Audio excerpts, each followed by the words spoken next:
ഇത് കണ്ടോ, ടാറിങ് കഴിഞ്ഞിട്ട് ഒരാഴ്ച രണ്ടാഴ്ചയൊക്കെ ആയിട്ടുണ്ടാവുള്ളൂ കേട്ടോ. അപ്പോഴത്തേക്കും എന്താ റോട്ടിൽ പുല്ല് മുളച്ചു തുടങ്ങി. ടാറിൻ്റെ ഒരു ക്വാളിറ്റിയാണ് കേട്ടോ കാണുന്നത്. റോഡ് കണ്ട, ടാറിങ് കഴിഞ്ഞിട്ടേ ഉള്ളൂ, 2 ആഴ്ച ആയിട്ടുണ്ടാവുള്ളൂ ജസ്റ്റ്. അത് മാത്രമല്ല, പല സ്ഥലത്തും റോഡ് പൊളിഞ്ഞു പോയി തുടങ്ങി. ഇവിടെ കണ്ടോ, ടാറിങ് കഴിഞ്ഞ സ്ഥലമാണ് കേട്ടോ, പൊളിഞ്ഞു പോയിക്കൊണ്ടിരിക്കുക. നോക്കി, കല്ലൊക്കെ ഇങ്ങനെ വാരി എടുക്കുക. അവിടെ നിന്ന് നടു റോഡാണ്, നടു റോട്ടിൽ നിന്ന് കല്ലിങ്ങനെ വാരി എടുക്കാം. പൊളിഞ്ഞു പോയിക്കൊണ്ടിരിക്കുക. ഇതാണ് അവസ്ഥ. എന്ത് ചെയ്യാനാ? ചെറിയൊരു റോഡോ അല്ലെങ്കിൽ ചെറിയൊരു മെയിൻ്റനൻസ് വർക്കൊന്നുമല്ല. 1,30,00,000 പ്രൊജക്റ്റാണ് ഹാർബർ എഞ്ചിനീയറിംഗ് ഡിപ്പാർട്ട്മെൻറ്റിൻ്റെ പ്രൊജക്റ്റ്. ഷാജി എന്ന് പറയുന്ന ഒരാളാണ് കോൺട്രാക്ട് എടുത്തിരിക്കുന്നത്. പൊറ്റ KCK കൺസ്ട്രക്ഷൻസ്, പൊറ്റ, തൃശ്ശൂർ, ചാലക്കുടി അടുത്തുള്ള ഷാജി എന്ന് പറയുന്ന ഒരാളാണ് കോൺട്രാക്ട് എടുത്തിരിക്കുന്നത്.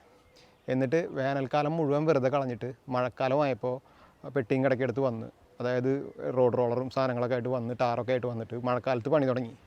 കോരിച്ചൊരിയുന്ന പെരുമഴയത്തായിരുന്നു ടാറിങ് നടന്നിരുന്നത്. പല സ്ഥലങ്ങളും കംപ്ലീറ്റ് ആകാതെ കിടക്കുന്നു. കംപ്ലീറ്റ് ആയ സ്ഥലങ്ങളിലാണെങ്കിൽ പൊളിഞ്ഞുകൊണ്ടിരിക്കുന്നു. ഇതാണ് അവസ്ഥ.